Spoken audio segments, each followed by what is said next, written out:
Hello दोस्तों, अच्छा कैसे ज्ञान, हैं माँ बाप आप? की शिक्षाएं, स्कूल उम्मीद में करती हूँ पढ़ाया गया, अच्छे होंगे। ये आज सब हम किसी आपको काम बताने आता है जा या रहे नहीं? हैं भगवान कृष्ण की कृपा, कई बार हमें जिसे लगता है कि पाकर हर कोई एक ज्ञान देना चाहता है, इंसान की हर जिंदगी कोई हमें बदल अच्छा गई। बनाना आप चाहता है। चाहते हो कि आपकी भी हम जिंदगी अच्छा बदल बनना जाए? चाहते हाँ, हैं या आपकी नहीं भी जिंदगी बनना बदल चाहते, ये तो सकती है। हम पर निर्भर करता वीडियो है। को पूरा देखिए, लाइक सब्सक्राइब कर पर मैं आज दीजिए आपको एक और अद्भुत कमेंट में प्रसंग राधे सुनाता हूँ, राधे ये जरूर सुनने के लिखें। बाद डिसाइड आइए कीजिएगा जानते हैं।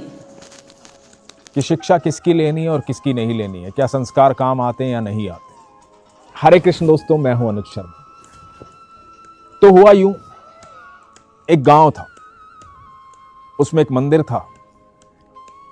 मंदिर में तरह तरह के लोग आते थे। उसी गांव में एक बालक आता था, युवा बालक, चित्रकार था, बड़ी अच्छी चित्रकारी करता था। तो एक दिन मंदिर के पुजारी ने कहा कि तुम भगवान के यहां रोज आते हो, मैं चाहता हूं यहां भी तुम कुछ ऐसा करो जो सदियों तक याद रखा जाए। तो इस युवा ने पूछा कि बताओ मैं क्या करूं। पुजारी जी, जैसा आप कहेंगे वैसा मैं कर दूंगा, जो मैं कर सकता हूं। तो पुजारी जी ने कहा कि तुम चित्रकार हो, कोई ऐसी अद्भुत चित्रकारी बनाओ जो लोग आए, देखें और मोहित हो जाएं। चलो इसको चार्ज पे लगाओ। तो इस युवा ने कहा कि ठीक है, मैं एक अद्भुत चित्रकारी बनाता हूं, अच्छी चित्रकारी, जिससे लोगों को यह शिक्षा मिले कि हमेशा अच्छाई की बुराई पर जीत होती है। तो पुजारी जी ने कहा कि ठीक है, क्या बनाओगे? तो युवा चित्रकार ने कहा कि मैं कंस वध का दृश्य वो चित्रित करता हूं। तो पुजारी जी ने कहा तो ये तो बहुत अच्छी बात। तो युवा ने कहा कि मुझे पहले कृष्ण के लिए एक बालक चाहिए जो भगवान श्री कृष्ण जैसा दिखता हो, उतना मनमोह लेने वाला, उतना सौम्य, उतना सुंदर। कोई बालक जब मिलेगा तब मैं चित्रकारी शुरू करूंगा। गांव के बालकों को इकट्ठा किया गया। एक बड़ा ही सुंदर, बड़ा ही मनमोहक, बहुत सुंदर मुस्कुराहट वाला, मोटी मोटी आंखों वाला एक प्यारा सा बालक गांव के बालकों के बीच में खड़ा था। युवा चित्रकार ने कहा कि यही वो बालक है, मैं कृष्ण का रूप इस बालक से बनाऊंगा। तो उस बालक को वहां बिठाया गया, बालक को देख देख करके चित्रकारी की गई, भगवान श्री कृष्ण के रूप को अंकित किया गया। अब क्योंकि चित्रकारी थी, धीरे धीरे हो रही थी, अचानक से युवा ने एक इंटरव्यू किया था, वहां से उसकी कॉल आ गई। उसको शहर जाना पड़ा। शहर जाना पड़ा तो पता लगा कि उसको चित्रकारी का एक बड़ा ऑफर मिल रहा है।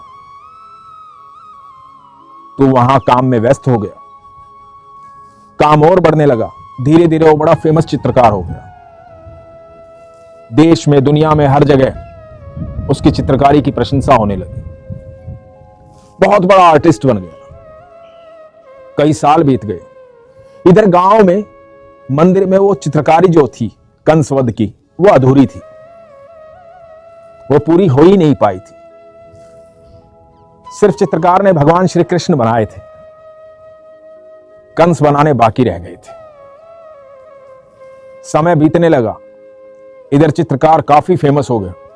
बहुत फेमस होने के बाद, कई सालों के बाद चित्रकार के मन में आया कि मैं अपने गांव जाता हूं, गांव के लोगों से मिलता हूं। जब आपके पास सब कुछ आ जाता है ना, जो आप चाहते हो कि मेरे पास ये भी आ जाए, ये भी आ जाए, ये भी आ जाए, वो सब कुछ आने के बाद आप वापस वहां जाना चाहते हो जहां से आपने शुरुआत की थी, क्योंकि वहां पर आपको वो सब महसूस होता है जो दुनिया में कहीं महसूस नहीं होता। तो चित्रकार भी अपने गांव वापस आया। जब गांव वापस आया तो इसने गांव में देखा वही मंदिर, वही पेड़, वही गांव के लोग, सबके भीतर प्रेम भरा हुआ है। यहां कोई इसलिए इससे बात नहीं कर रहा क्योंकि ये फेमस चित्रकार है, इसलिए बात कर रहा है क्योंकि ये इस गांव का बच्चा है। सबके भीतर निस्वार्थ प्रेम है। कोई ना बेवजह इज्जत दे रहा है, ना कोई बेवजह आकर के गले मिल रहा है। सब वैसे ही बात कर रहे हैं, तू कैसा है, तू कहां था इतने दिन, बड़ा फेमस हो गया है।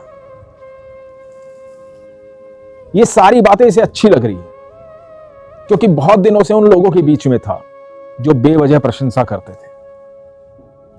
ये गांव के मंदिर गया, पुजारी जी मिले। पुजारी जी ने कहा, अरे तुम आ गए, बहुत सालों बाद आए हो, सुना है बड़े फेमस हो गए हो, हम तो अखबार में पढ़ते हैं, पूरी दुनिया में नाम हो गया तुम्हारा। तो ये मुस्कुराया कि हाँ पुजारी जी, ईश्वर की कृपा है। तो पुजारी जी ने कहा कि ईश्वर की कृपा तो है, लेकिन ईश्वर का एक काम तुमने पूरा नहीं किया। तो चित्रकार ने पूछा, क्या काम पूरा नहीं किया? तो पुजारी जी ने कहा कि याद है तुम्हें कहा था यहां मंदिर के लिए कुछ बनाने के लिए, कंस वध का दृश्य अंकित करना था, तुमने कृष्ण तो बना दिए थे, कंस नहीं बनाया था, वो चित्रकारी अधूरी है अब तक। तो इसने कहा कि उसे जरूर पूरा करेंगे, अभी पूरा करेंगे, सिर्फ कंस बनाने बाकी हैं। तो मुझे जैसे ही कंस जैसा कोई मिल जाएगा तो मैं चित्रकारी पूरी कर दूंगा। तो पुजारी जी ने कहा कि फिर तुम्हें कोई बुला लेगा और तुम चले जाओगे, इसलिए जल्दी पूरी कर देना। चित्रकार ने कहा कि ठीक है। अब कंस की तलाश होने लगी कि कोई कंस जैसा मिले, उस कद काठी का मिले, वैसे चेहरे का मिले, उस तरह दिखने वाला मिले। तो चित्रकार उसे पास बिठाए और कंस की चित्रकारी करे, लेकिन कहीं कोई नहीं मिला।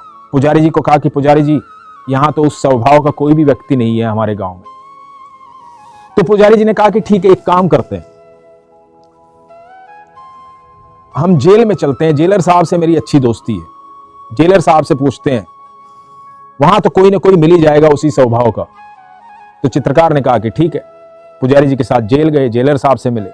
जेलर साहब ने कहा कि देख लो भाई, जो तुम्हें लगे उसको लेकर के बना लो। अब क्योंकि बड़ा फेमस चित्रकार है, सब सम्मान करते हैं, तो जेलर को भी बड़ी खुशी हुई कि इतना बड़ा चित्रकार यहां आया है। तो इस चित्रकार ने सबको देखा, एक युवा पसंद आया, 30-35 साल का। उसको देख करके बोला कि इसके अंदर मुझे कंस दिखाई दे रहा है,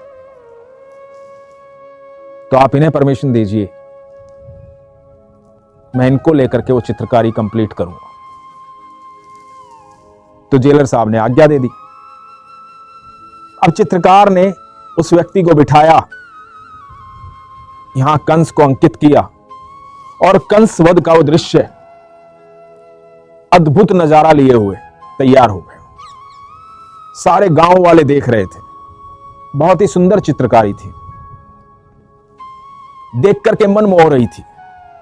दिख रहा था कि अच्छाई की बुराई पर किस प्रकार जीत हुई, भगवान श्री कृष्ण ने किस प्रकार वध किया कंस का। लेकिन जो ये व्यक्ति था ना, जिसको जेल से बुलाया गया था कंस बनने के लिए, ये लगातार रो रहा था। तो चित्रकार ने कहा, भाई तुम क्यों रो रहे हो, तुम्हें तो खुश होना चाहिए,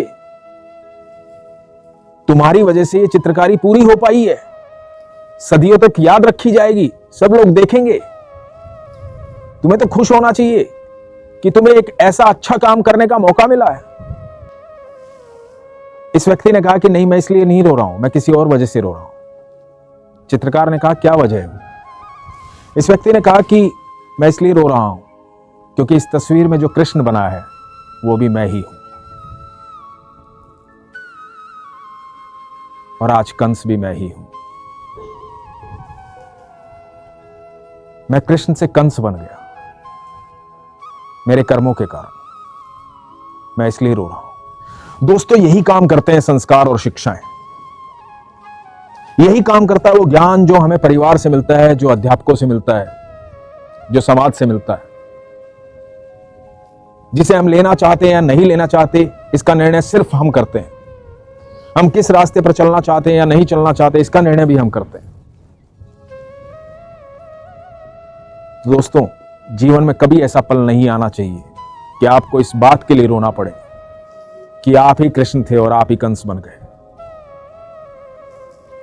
इसलिए उन शिक्षाओं को सुनिए, समझिए और सही राह पकड़िए। हमेशा माता पिता आपको वो रास्ता दिखाते हैं जो रास्ता सही मंजिल की तरफ ले जाता है, क्योंकि वही रास्ते से वो चलकर आए हैं। उन्होंने काफी गलतियां की, हर व्यक्ति गलती करता है, लेकिन हमेशा चाहता है कि उसकी संतान को बताए कि ये गलती तुम ना करो,